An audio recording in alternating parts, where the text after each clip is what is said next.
Graça e paz da parte do Senhor Jesus. Todas as coisas cooperam para o bem daqueles que amam a Deus. Você já deve ter lido isso na Bíblia, em Romanos 8:38.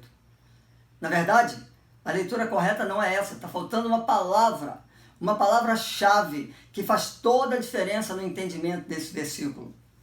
Deveria ser lido da seguinte forma esse versículo: todas as coisas juntamente cooperam para o bem daqueles que amam a Deus, daqueles que foram chamados segundo o seu propósito.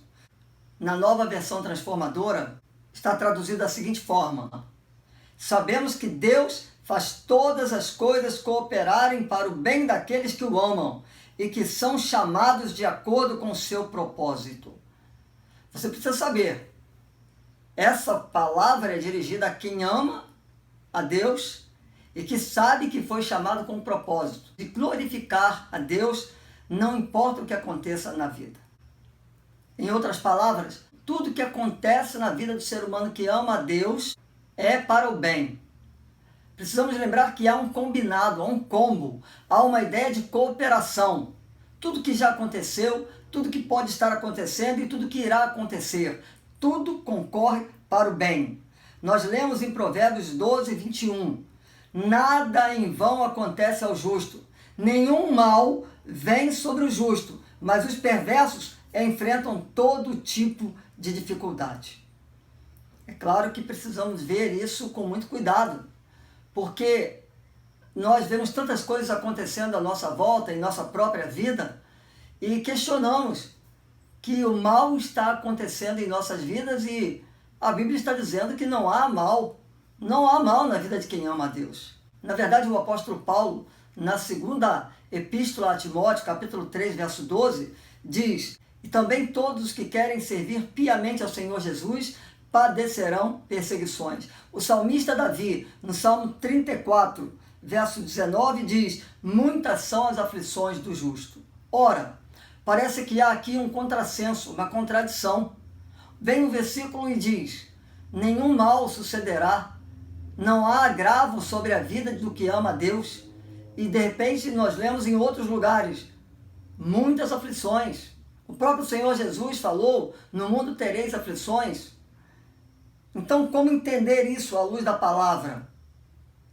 Em primeiro lugar, só conseguimos entender que o que parece ser mal não é mal, mas concorre para o bem, quando nós temos o coração agradecido ao Senhor. Nós lemos em Efésios 5:20, Paulo falando: dando sempre graças a Deus por tudo, em nome de nosso Senhor Jesus Cristo. Paulo ainda fala aos Tessalonicenses, na primeira carta, capítulo 5, verso 18, em tudo dai graças, porque esta é a vontade de Deus em Cristo Jesus. Deus diz para agradecermos em tudo de bom e tudo que aparentemente não é bom. Tudo concorre para o bem. Às vezes, deixamos de agradecer a Deus por tudo, por não entendermos que em tudo há propósito, que Ele está no controle de tudo. Deus é soberano, total controlador de tudo que acontece em nossa vida e é para o bem daquele que ama a Deus. Quando nós vemos o que parece ser mal assolando a vida de quem ama a Deus, ficamos assustados, mas nos esquecemos que o próprio mal está controlado. O diabo está controlado. Quando observamos, por exemplo, no livro de Jó, no mesmo dia ele perdeu todos os seus servos, perdeu todo o seu rebanho, e ele proclama: o Senhor o deu, o Senhor o tomou, bendito seja o nome do Senhor. Isso está em Jó, no capítulo 1, verso 21. No versículo seguinte, está escrito e registrado de uma forma preciosa: em tudo Jó não pecou contra Deus. Não atribuiu a Deus falta alguma. Jó entendia que o que parecia mal concorria para o seu bem e ele precisava aprender a confiar e a descansar em Deus. Talvez nesse momento alguém esteja se perguntando: por que ainda não fui curado? Por que ainda não tenho o emprego que estou desejando há tanto tempo? por que isso, por que aquilo, por que aconteceu tal coisa, por que não aconteceu tal coisa em minha vida. É importante percebermos que tudo é para o bem, mas nem sempre estamos atentos a isso. Faça o que Jó fez, glorifique a Deus em tudo. Não está escrito em Romanos 8,38?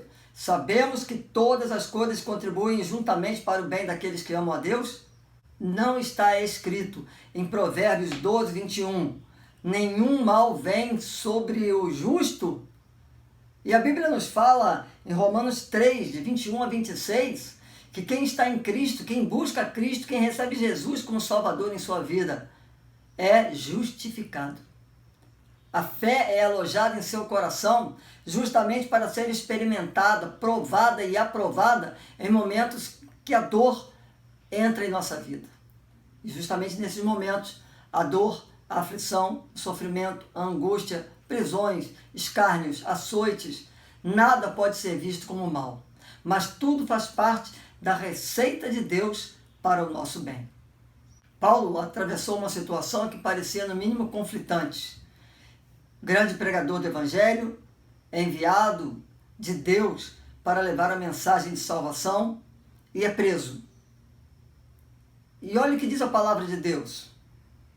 2 Coríntios 12, de 7 a 10. Ainda que eu tenha recebido revelações tão maravilhosas, portanto, para evitar que eu me tornasse arrogante, foi-me dado um espinho na carne, um mensageiro de Satanás para me atormentar e impedir qualquer arrogância.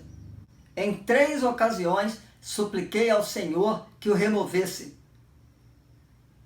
Mas ele disse: minha graça é tudo que você precisa. Meu poder opera melhor na fraqueza. Portanto, agora fico feliz de me orgulhar de minhas fraquezas, para que o poder de Deus opere por meu intermédio. Por isso aceito com prazer fraquezas e insultos, privações, perseguições, aflições que sofro por Cristo.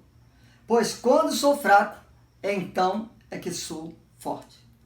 Paulo passou a gloriar-se nas suas fraquezas, as injúrias, as necessidades, as perseguições, a própria prisão foram transformadas em oportunidades através das quais o poder de Deus veio a ser evidenciado. O espinho na carne foi posto nele, de forma que ele não se exaltasse.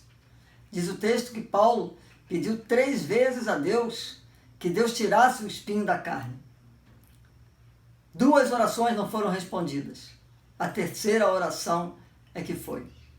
E às vezes acontece conosco, questionamos algumas orações não respondidas e achamos que elas são para o nosso mal.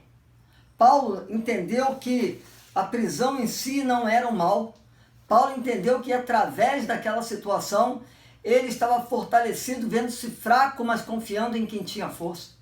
Paulo entendeu de uma forma muito profunda e muito pessoal que nós não somos chamados, e ele entendia isso na sua própria vida, para entendermos o que acontece, mas nós somos chamados para confiarmos, para acreditarmos que Deus está no poder, que Ele tem propósito e que mal algum vem sobre a vida daquele que ama a Deus, sobre a vida do justo, daquele que foi justificado em Cristo Jesus.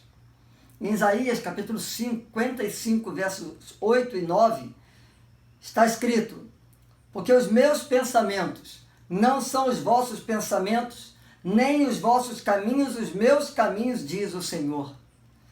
Porque assim como os céus são mais altos do que a terra, assim são os meus caminhos mais altos do que os vossos caminhos, e os meus pensamentos mais altos do que os vossos pensamentos. Que distância brutal entre Deus e os homens. Os homens são criaturas completamente dependentes de Deus, e Deus, soberano Senhor do universo, soberano controlador da vida e de tudo que acontece na vida, traz a nós, a todos nós que o amamos, essa verdade absoluta. Os meus pensamentos não são os vossos pensamentos. nem os vossos caminhos os meus caminhos, diz o Senhor. Porque assim como os céus são mais altos do que a terra, assim são os meus caminhos mais altos do que os vossos caminhos, os meus pensamentos mais altos do que os vossos pensamentos. E ainda, em Jeremias 29:11, porque eu bem sei os pensamentos que tenho a vosso respeito, diz o Senhor, pensamentos de paz e não de mal, para vos dar o fim que esperais. Os dois versículos se complementam. Os pensamentos de Deus são maiores. Os pensamentos de Deus são para o nosso bem, para conferir a cada um de nós o que desejamos. Mas às vezes teremos que passar por situações em que nos esquecemos que Deus está no controle e achamos que o mal está vindo sobre nós. Não podemos nos esquecer que justo é aquele que tem fé no Senhor Jesus. Está em Romanos 1,17. O justo viverá pela fé. O que nós necessitamos para viver é a fé. A fé num Deus que tudo pode. Converte o que supostamente é mal em bem na vida daqueles que o amam. Todas as coisas juntas, juntamente, contribuem para o bem daqueles que amam a Deus. A Bíblia nos traz alguns exemplos. Paulo nos fala na sua carta aos Filipenses, no capítulo 1, de 12 a 18, o que eu vou ler. Quero que saibam, irmãos, que tudo que me aconteceu tem ajudado a propagar as boas novas do Evangelho. Pois todos aqui, incluindo toda a guarda do palácio, sabem que estou preso por causa de Cristo. E por causa da minha prisão, a maioria dos irmãos daqui se tornou mais confiante no Senhor e anuncia a mensagem de Deus com determinação e sem temor. É verdade que alguns anunciam a Cristo por inveja e rivalidade, mas outros o fazem de boa vontade. Estes pregam por amor, pois sabem que fui designado para defender as boas novas. Aqueles, no entanto, anunciam a Cristo por ambição egoísta, não com sinceridade, mas com o objetivo de aumentar ainda mais o meu sofrimento enquanto estou preso. Mas nada disso importa. Sejam as motivações deles falsas ou verdadeiras. A mensagem a respeito de Cristo está sendo anunciada e isso me alegra e continuarei a me alegrar. Paulo estava na prisão. Algumas pessoas estavam achando que isso era péssimo para a propagação do Evangelho. E Paulo dá um testemunho brilhante do que Deus pode fazer ao coração de quem o ama. Não importa que o que está acontecendo pareça ser mal. Há um propósito, concorre para o bem e as oportunidades são criadas mesmo em meio às calamidades. Paulo coloca que era para o maior proveito do Evangelho que ele estivesse preso naquele momento.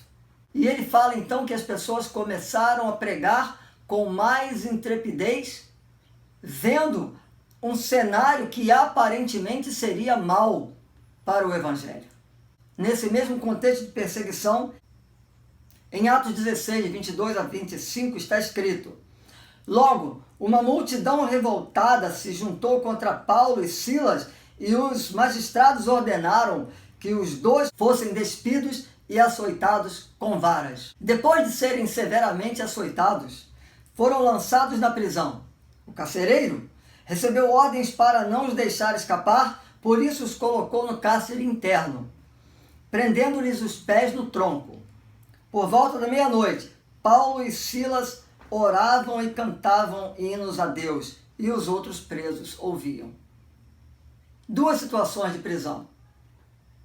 Uma concorreu para o proveito do Evangelho.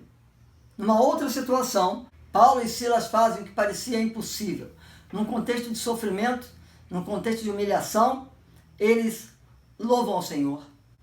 E é interessante o que acontece adiante no texto de Atos 16, nos versículos 26 a 34, quando nós vemos que o mal não é mal, mas o mal concorre para o bem. Nos diz assim o texto: de repente houve um forte terremoto e até os alicerces da prisão foram sacudidos.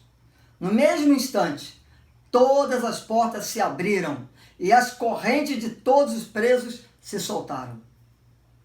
Quando o carcereiro acordou, viu as portas da prisão escancaradas. Imaginando que os prisioneiros haviam escapado, puxou a espada para se matar. Paulo, porém, gritou: não se mate, estamos todos aqui. O carcereiro mandou que trouxessem luz e correu até o cárcere, onde se prostrou tremendo de medo diante de Paulo e Silas. Então ele os levou para fora e perguntou: senhores, que devo fazer para ser salvo? Que impressionante! O carcereiro, cumprindo ordens, prende Paulo e Silas em ferrolhos. O poder de Deus se expressa em meio a um terremoto. Os presos não fogem. Aquele homem é impedido de se matar pelo poder de Deus na voz de Paulo. E agora esse mesmo homem, quebrantado, arrependido, se humilha e faz a pergunta que muda a vida de uma pessoa: o que posso fazer para ser salvo? Paulo então traz a resposta clássica: creia no Senhor Jesus e será salvo, você e toda a sua família. O texto continua: então pregaram a palavra do Senhor a ele e a toda a sua família. Mesmo sendo tarde da noite, o carcereiro cuidou deles e lavou suas feridas. Em seguida, ele e todos os seus foram batizados. Depois, levou-os para sua casa e lhes serviu uma refeição, e ele e toda a sua família se alegraram, porque creram em Deus. Passaram a amar a Deus e se alegraram com isso. Todas as coisas juntamente cooperam para o bem daqueles que amam a Deus. Não há mal sobre a vida do justo. O carcereiro e sua família haviam sido justificados. A pergunta que deve ser feita: o carcereiro teria se convertido caso Paulo e Silas não estivessem amargando ali na prisão? A família do carcereiro seria salva se não houvesse esse episódio na prisão durante o terremoto? Eu, particularmente, penso que não. Vale a pena sempre lembrarmos: não vem o mal sobre a vida do justo. Todas as coisas cooperam, contribuem juntamente para o bem daqueles que amam a Deus. O que já aconteceu em sua vida, o que está acontecendo em sua vida e o que irá acontecer em sua vida é para o seu bem, se você está no grupo daqueles que amam a Deus. Quero concluir essa mensagem dizendo que os pensamentos de Deus são incomensuravelmente maiores, extremamente maiores que os nossos. E quero trazer 4 passagens bíblicas para uma rápida reflexão ao final desta mensagem. Em primeiro lugar, Romanos 5:3. Não somente isto, mas também nas tribulações, sabendo que a tribulação produz a paciência. Se você estiver atravessando uma situação que lhe pareça o mal chegando em sua vida, tenha paciência. As tribulações têm por finalidade produzir paciência na vida de quem ama a Deus. Em segundo lugar, segunda carta de Paulo aos Coríntios, capítulo 4, 7. Porque a nossa leve e momentânea tribulação produz para nós um eterno peso de glória, uma glória muito excedente, algo que transborda em nosso coração. Paulo e Silas na prisão, sofrendo horrores, vendo almas se convertendo ao Senhor Jesus, muitas pessoas crendo. Paulo preso, vendo que as pessoas estavam pregando com mais intrepidez, pregando com autoridade, pregando com uma motivação cada vez mais alinhada aos propósitos de Deus. Quando a tribulação vier à sua vida, Entenda, o peso de glória é maior após a tribulação, porque você vai perceber que não foi o mal que atingiu a sua vida, mas o ingrediente da receita de Deus para que o bem acontecesse no seu viver. Tiago 1, versos 2 a 4. Meus irmãos, tende grande gozo quando caídes em várias tentações, sabendo que a prova da vossa fé opera a paciência. Tende, porém, a paciência a sua obra perfeita, para que sejais perfeitos e completos, sem faltar em coisa alguma. A fé é provada a cada dia, a cada instante. Provações, tribulações, perseguições, tristezas, tudo é para o bem daquele que ama a Deus.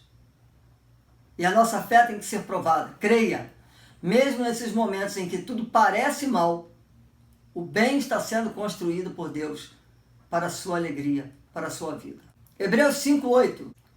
Ainda que era filho, aprendeu a obediência por aquilo que padeceu. O que aparentemente é mal está contribuindo para nós, contribuindo para o nosso bem. O que é aparente mal trabalha para a paciência, trabalha para a glória eterna, trabalha para a obediência. Esse texto de Hebreus, capítulo 5:8, é em relação ao Senhor Jesus. O Senhor Jesus que tanto padeceu, aprendeu a obediência por aquilo que padeceu. E nós precisamos também aprender. A obediência vem quando aprendemos a padecer dores, necessidades, angústias, os dilemas da vida, as tribulações, tudo que parece mal é para o bem. Minhas palavras finais têm que nos levar ao pensamento de que sobre o justo não sobrevém o mal. Todas as coisas cooperam juntamente para o bem daqueles que amam a Deus e que foram chamados segundo o propósito de Deus. Para não questionar o que acontece, mas para louvar a Deus a despeito do que acontece. Tudo que acontece em nossa vida é usado por Deus para que o bem se estabeleça em nossa vida. Creia, Deus está no controle. O mal não vem sobre a vida do justo e todas as coisas contribuem para o bem daqueles que amam a Deus.